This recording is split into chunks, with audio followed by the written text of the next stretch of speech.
Welcome to the Critical Few Actions to Improve Your Business podcast. I'm John Downs and I'm here to help you cut through the overwhelm and prioritise what matters most to improve your business. Let's get started and discover the critical few actions that have the biggest impact.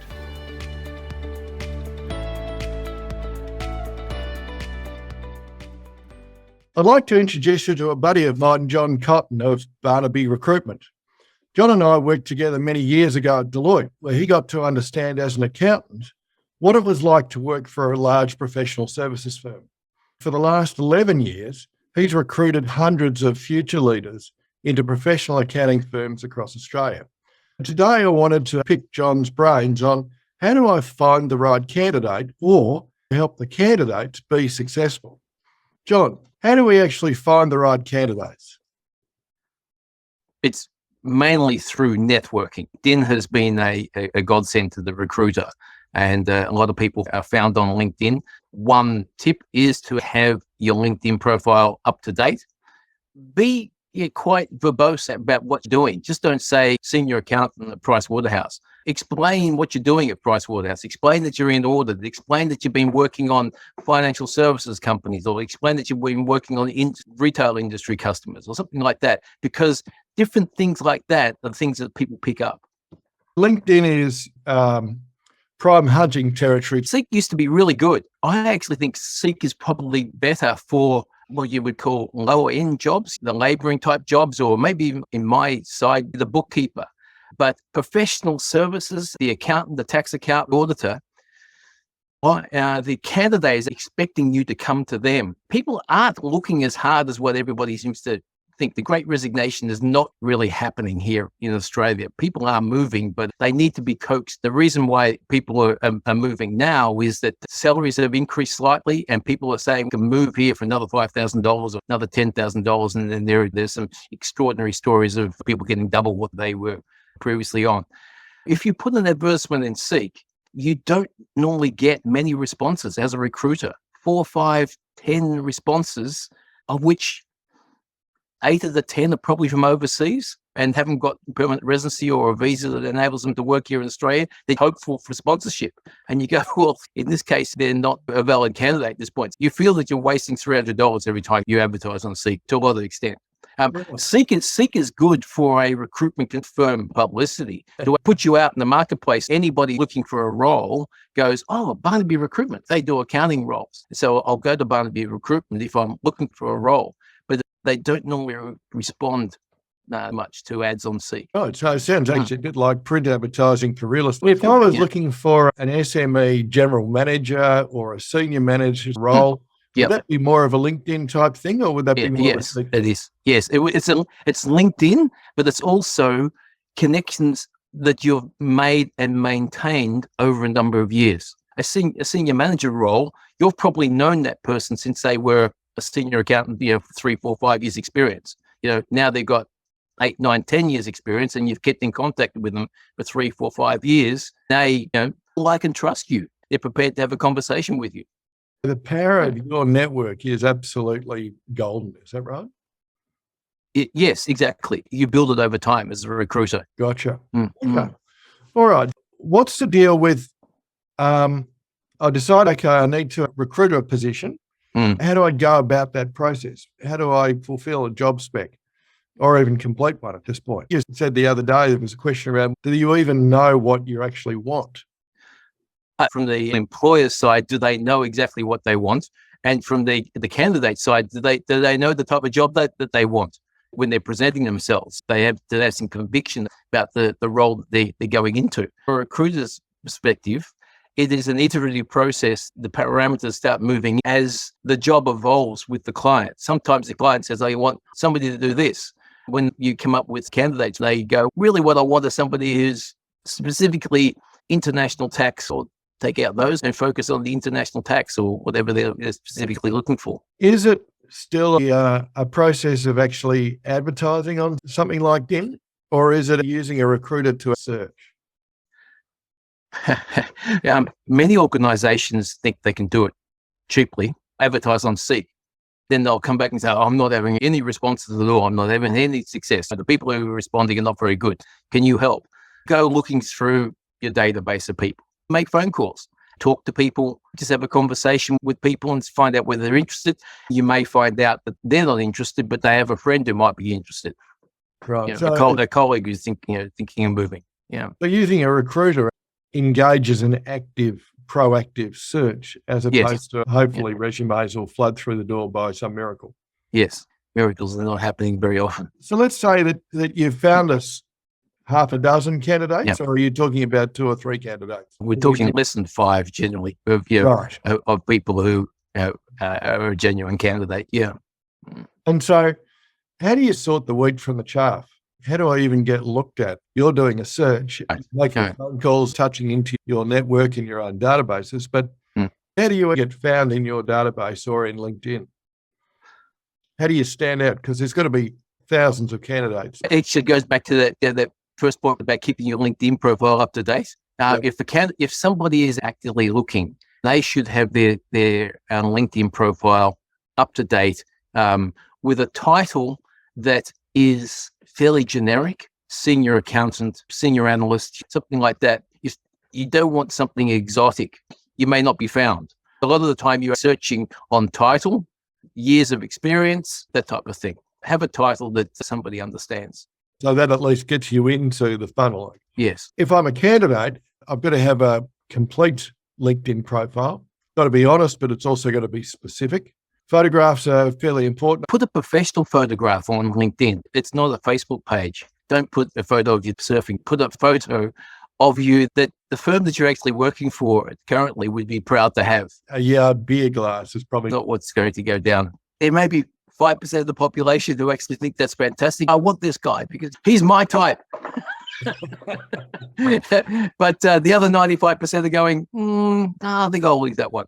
Fair enough. Yeah. And once we get narrowed down to 5 candidates, then the next step really is interview. So, what do I expect and how do I handle it? So what are you really looking for, John? You're looking for somebody who's going to stand out. Why do you want this job? How does this fit into you? You want to know that they know why they're going for the job. Sometimes they don't feel their career is moving where they are, so they are starting to look. Others may be just kicking tires. And the ones who are just kicking tires, you go, how are you going to show a sense of conviction to the client when you actually meet the client? What are the sorts of questions that you might go through with them? Obviously, why do you want the job? But what else would you be looking to ask? It's something I ask more junior people, but occasionally the more senior ones, is that people think when they're going for a job that's it's all about them. From an employer's perspective, it's all about the employer. You've got to get into the head of the employer. What you go back to the very basics and you go, why does somebody employ somebody? What are they trying to achieve? And when I ask that question, many candidates go straight to themselves and go, because I've got the right skills and things like that. No. Why does somebody employ somebody? What are they trying to achieve? The purpose of a business is to make money. Once a candidate understands their purpose is to help make money, they understand where they fit into the organization and how they can best approach the client. When it comes to professional practice, it's easy to show how you're making money for an organization. You have a charge to the client for every hour of work. Now, you say to a candidate, how much of that goes to pay you? You get various answers from 50%. I've had somebody say 100%. And I said, there's a formula within professional practice, essentially a third. 1/3 goes to pay you. So if you're getting on 150, your charge out rate's $150 an hour. 1/3 of that will go to your salary, approximately $50 per hour. Okay? The second third goes to pay for the overheads of the business, the lease on the building, your computers, maintaining the business. They go, that goes to the owners of the business. And I go, yes, that's the reason you're being employed. They have work that needs to be done and they engage you to do it. And they take 1/3 of whatever they charge the client. It goes into the pot to pay the partners. Yeah. And you go, I'm here to put some money in the pot of the partners. If you realize that, you start to actually get into the head of the partners, especially in an interview, let them know I'm here to help you make money. So I need to be productive. I need to be, charging my time out to a client, and if they hear those types of words, they go, "Oh, we've got somebody here who actually knows why they're working for us." Yeah. That makes it interesting. It's probably one of the most potent things a candidate can do in engaging with a client is to let them know that they know the reason for being there. What else should a candidate do to stand out? If you're being interviewed, you ought to know what the business does. Let's start with the first one. Have the technical skills to do the job. It's like the Einstein thing about if a fish is judged by how well it can climb a tree, it's going to be poorly thought as being not very smart. If somebody says this is a role for somebody who's got the tax skills and the requirement of Division 7A is required, and they don't know what Division 7A is, then you've got some issues. If the job spec or the advertisement or something says, have to know Division 7A, in your preparation for the interview, make sure you know what Division 7A is. Make sure you know the technical things that the client is going to be looking for. Also, understand what the business does. We're talking professional practice here, so it's fairly easy to know what they're doing, but what type of clients and industries do they focus on? Do they focus mainly on retail, financial services, manufacturing? What is it that business focuses on? And who are their competitors? Who are the competitors to the accounting firm? Who are their peers and who do they actually look up to? That applies more when you're out in the industry. You could be going for work at a widget manufacturer and you go, well, who else makes widgets out there? And how do they do it? Understand who their competitors. So what you're really doing here, letting them know you have some knowledge of the industry and that you're not coming in green the organization. That's the main thing. One thing that a lot of auditors, work for the Big Four, got 3 years experience, maybe a little bit more, want to go out into industry as a financial accountant or something like that. It used to be a rite of passage. Back in our day, you get to 3 or 4 years or you go, I want to go out into industry. I would say, come on down. We'll show you how to do it. Now, there's less investment in somebody joining an organization. They expect you to be running as you come through the door. Auditors now, when looking for a role in industry, they should be trying to focus on 2 areas. One is, have they done the work in their audit work? Have they had a secondment to a client for financial accounting? Have they focused on monthly reporting as opposed to just checking the work as an auditor? Be able to show the client that you actually have experience or know what you're doing. Very often they say to an auditor, have you done the work? And they go, oh yeah, I'm an auditor. I've been auditing his accounts for a number of years. Have you done the monthly reporting? They want to see an example of where how you can transition quickly. The other is to have some experience in that industry.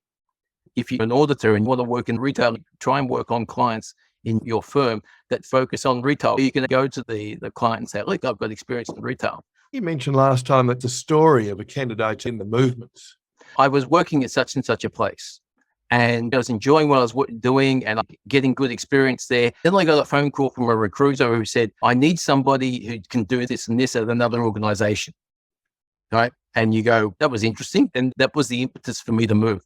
Or it could be that you come to an end of what you were doing at that client and you realize that in order for you to grow, you completed the assignment, the project is not going to go any further.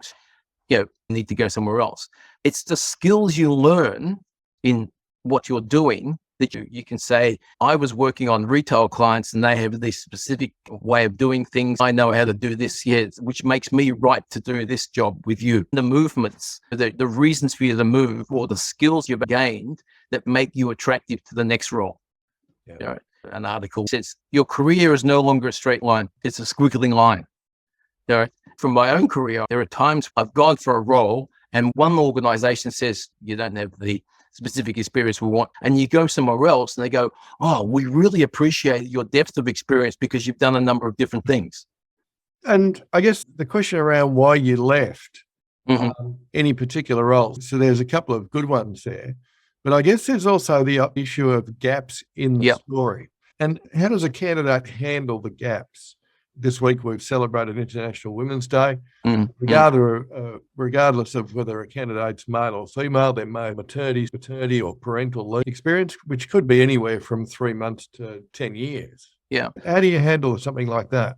Well, explain it as it is, tell the truth, maternity or paternity is a good one to explain. What you've also got to say is, okay, I was off for 6 months because my son was born and I stayed home with my son and looked after him. But during that time, I kept up to date with what was going on in the industry by going online and doing courses. Indicate that you've maintained a finger in the pie, so to speak. You've got to indicate that you haven't let your skills dwindle. Particularly with younger candidates, there's the whole gap year or the opportunity to travel overseas or backpack. Yep. How do I maximize what that looks like? Well, you've got to think in terms of what experiences did you gain when you're away. The ability to communicate with other people in foreign circumstances is a fantastic skill for any professional. That ability to pick up the telephone, talk to somebody and feel comfortable in the process, that's the skill that you gain when you're traveling. Let people know that you've gained skills. Don't say I did a Kentucky tour around Europe and I know where all the main tourist sites are. And there's an Australian pub in Paris and in Rome as well. And we spend a lot of time in those. So you actually have some purpose with what you're doing. And be able to talk to it. So it's been a while since I've gone through an interview for an action job as opposed to working with clients on projects. Is it a one-way shooting match? No. No, it's a dialogue, bit like a conversation we're having now, the interview. I had a candidate once who was going for a role, doing a bit of a briefing as how to handle the interview. I said to her, ask him about himself. She goes, can I do that? I said, yeah, sure. Ask him about himself, how he's got to where he is, what he likes about his job, what he's done that's made him successful. And she goes, oh, okay. I said, the guys you go out on a date with, which ones do you enjoy being with most? The ones that talk the whole night about themselves or the ones that ask you about you? The penny dropped. She took on board what I had to say and she got the job. Yeah, people are very happy about sharing. We're probably at that age where we're happy to share our wisdom and knowledge we've gained over the years, which is people should realize that they can ask people about what they've done, their background, because people like talking about themselves. Anything else we should highlight for candidates in being successful in this process? Should they ask, how much money am I going to earn and when's my next promotion likely to be? That's generally second interview. First interview is getting to know you. Second interview, if they're interested, money will come up at some point. They'll start asking about your current salary or what are you looking for now going forward. So can they ask what I'm earning now? Ask that. It was like, what are you currently on? Oh, I'm on the 65 package. Oh, good. Would you take 65? They go, why move? Businesses are wondering why people weren't moving. People have to have an incentive, especially in professional practice, for the same thing in a different environment for the same price. Yeah. And so you're seeing much in the way of innovative packaging? FBT got rid of that years ago, innovative packaging. You can have a car, your tax benefits and things like that. Innovative packaging is now working from home. We have the technology that enables you to work from home, which everybody's found out they do have it with COVID. So, but the package is that we'd like you in the office 3 days a week, but you can decide what you do with the other 2 days. Or I've heard 3 days in the week, 2 days at home, and one fixed day that you had to be in the office. Like everybody had to be there on Monday or something like that. Town hall type meetings. Yes, yeah. The important thing is selling yourself. Don't tell any lies, but say, I've done this. Be prepared to let them know how good you are. Don't assume they understand that you know something because you've done something else. And it's a bit like LinkedIn. Be quite verbose about what you've done. And with a CV as well, be very full about what you write. The client can't interpret what you've done. Sometimes people say, oh, I should have a CV that covers only one page. If you want to do a summary CV, fantastic, but also do a full one that has everything. The recruiters should be able to bring out a bit when talking with somebody and bring out certain things. But if you've done things that are different, explain what you've done, because it could be the key getting the next role. So just on that, John, LinkedIn's got this function, print the summary, which basically looks like a CV. Yeah. Should candidates rely on that, or should they actually do something that looks a bit more professional or a little less? The professional practice is very important. Very important. I've actually interviewed purely because I thought cover letter. You may not have all the skills that I'm looking for, but you've really put together a very professional looking cover letter, which was addressed properly. The salutation was right, and there was a reference to what they're looking for, and the cover letter specifically addressed the job they're applying for. This is fantastic. And you can sometimes reject people because of a poor cover letter, as in, "Dear Sir, Madam, with regards to the job you advertised, I think I'm a pretty good candidate. Please see my CV." There's no professionalism about it at all. Are you going to translate what you've just done here into the business you're going to work at? It doesn't go down too well. Second question that popped up, I was listening to an interview with Simon Sinek the other day, and he was talking about millennials. So young candidates, I'm not picking on a whole cohort, but the 20 to 30-year-olds are a multi-screen generation. They're very tech savvy, YouTube, TikTok, competent. What advice would you give to millennials going into an interview? Some of my clients talk about the challenges of getting young people in that age group to pick up the phone and speak to another person. They'd be much preferred to actually send an email or send a text. Do they want the job? I'll give you a little bit of my own experience. I was with KPMG in London when we invented risk management as a service offering in 1997. And for the next 3 years, we iterated the process and it ended up becoming risk-based internal auditing. I was there at the beginning of risk management and risk-based internal auditing. I came back to Australia after having worked in over 30 countries and spending 18, 19 years overseas. Australia said, "But you haven't done it here. So how relevant is what you've done?" I went for a role and they said, "But are you a member of the Institute of Internal Auditors?" And I go, "But I'm a chartered accountant. Why do I need to be a member of the Institute of Internal Auditors? Have you done CIA, which is the Certified Internal Auditor examination, an international accredited qualification?" And I said, "But I'm a chartered accountant. Why do I need to be a member of that?" In London, never once was my Australian qualification queried, though it was regarded as being pretty good. I realized that Australians are concerned about anything that happens overseas the way they want it. They want to see a qualification. So I joined the member of the Institute of Internal Auditors and became a CIA to comply with Australia because I knew I couldn't bend Australia. I had to bend to Australia. Now, the millennials, you're going for a job and they want the job and they say, "Well, I want it my way." No, we went back to the very beginning. What's the reason somebody employs somebody? It's all about the employer. The employer wants to make money. It's not because you've been to university and you got a degree that you're entitled to a job. It's how can you actually help the business generate money? Now, I actually say to the millennials is learn how to pick up the phone. You're going to have to do it when you're in the office and working with somebody. Learn how to pick up the phone. Learn how to walk to somebody else's office and have a talk to them instead of actually sending a message when the office is 2 doors down. Learn those skills. They're a part of the process of being in business. Learn them. You're going to have to do them sooner or later. The sooner you do them, the better. Yeah.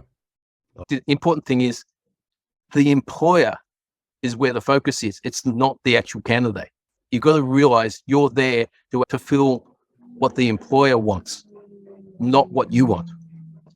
So whether the great resignation or migration is occurring or not, I certainly know that a lot of clients are recruiting at the moment, and they're finding that there are a lot of candidates with fairly high expectations. As a recruiter or employer wanting to select and encourage someone to take a role, apart from money, what else can you do? I mean, as the interviewer, how do you set yourself apart from the other interviewers that good candidates will no doubt be targeted by multiple roles? People talk about culture. That's not something that you can actually say, "Oh, we have a great culture." that's something that has to have been there over time. If somebody was to say, we have a great culture, but the candidate knows that there's been 5 people who's left in the last 6 months because of one particular senior manager or partner who's made things difficult. You have a great culture, it's going to fall cold. The environment where you work, who the people you're going to work for. Actually, that's probably the most important thing. The people you're going to work with, the most important thing about any career. Right. Yeah, is that it's better to have a job where you're working with good people but less pay than it is to work with people who, are toxic and they're paying you more. As a candidate, how do I discover that? All the time you're going to do some due diligence on the organisation that you're going to work for. It's a bit like we were talking earlier about what does the business do? What do you know about that business? Where I'm in the industry, I'm fairly fortunate. The major accounting firms, they're fairly generic. It does come down to personalities in organizations. And as a candidate, you're linked in with other people as well. You find out who else is at the same organization. You can always call them up and say, you're at that organization, what's it like to work there? Or you could call up somebody who has left that organization and say, what would they like to work for? Why did you leave? Yeah. It's important for the candidate to do their own due diligence. Yeah. I guess also at interview, there's probably also the opportunity for them to ask if they could meet some of the team.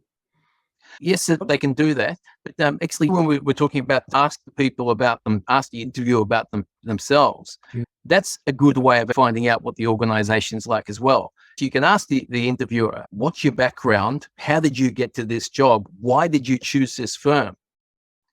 If you've got an interviewer who goes, my background is this, and this, and I came here because of, and they explain what's good about the firm. Or you get so the interviewer goes, well, I went for the job, they offered it to me, and I said yes. You don't get great enthusiasm for the organization. Yeah. So that's part of your due diligence process, is even during the interview, asking the person why did they join the firm? Yeah. Brilliant, John. That's really helpful. On a slightly different bent, there's no question that the recruitment process is involved.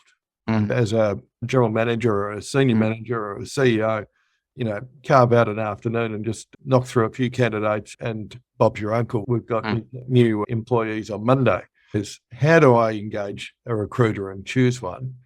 And secondly, how do I be a good client of the recruiter? Let's start with how do I go about engaging a recruiter? What should I expect if I've never used a recruiter before? Many recruiters are transactional. It's a sales job. They are under pressure from their organization to get placements, which means money is coming in for the recruiter. And it becomes, each job comes up, it's a transaction. I'll throw 5 candidates at the client, see whether they like those candidates, and hopefully they'll say yes to one of them. Whereas I try to take a more consultative approach, as in, what are you looking for? What don't you want? And try and actually provide them with candidates that are actually more related to their specific needs. What's the actual issue they're trying to solve? Do the candidates have the skills they're looking for? Sometimes you get to understand the personality of an organization. There are some organizations that you go, this type of candidate would be better than another type of candidate. There are some organizations when it comes to the accounting profession that are fairly outgoing, they're advisory focused, they really want somebody who's got a little bit more personality and wants to actually be right in the face of the client. Others just need somebody who sits in the corner and does the work. You've got to actually get a feel and understanding for the client before you can provide them with the right candidate. Sure. A good outcome is the result of both a good client and a good service provider. Yes. If you're both doing the right thing by each other, then the outcome usually is really good. Yes. But what do I need to do to be a good client of a professional recruiter? Yeah, know what you want and be prepared to articulate it. it can be annoying when you provide exactly what the client specifies that they want. And then they go, oh, no, I really don't want. But that's part of the process to a certain extent. We mentioned that the parameters coming in, the client will say they want a certain thing and then realize, but we want to skew it this way. That's where we're more inclined with somebody who's got these skills as opposed to having all the skills. Sometimes it's a process of being patient and providing the client with options, and they essentially say, not that one, but can we have a couple more down this? Excellent, John. Thank you very much. That was a really good deep dive into this, the recruitment process, how to be an outstanding candidate, what businesses are looking for, what the candidate should be considering when they're trying to be relevant to future employers, how to be found, how to be attractive, and also their rights to conduct their own due diligence, which is not only part of figuring out who they're actually being interviewed by, but also engaging with the interviewer in a way that the interviewer might find pretty engaging themselves. Come out of this process with a smile on their face, got a better than average chance. Yes. And that's an outstanding thing. John, thank you so much for your time on this today. It's been really excellent. Oh, it's been a pleasure, John. Thank you very much. You're welcome. Thanks for listening to the Critical Few Actions podcast. Don't forget to subscribe where you listen to podcasts, follow us on LinkedIn for more insights, and share the show with other business leaders. Stay focused and take action.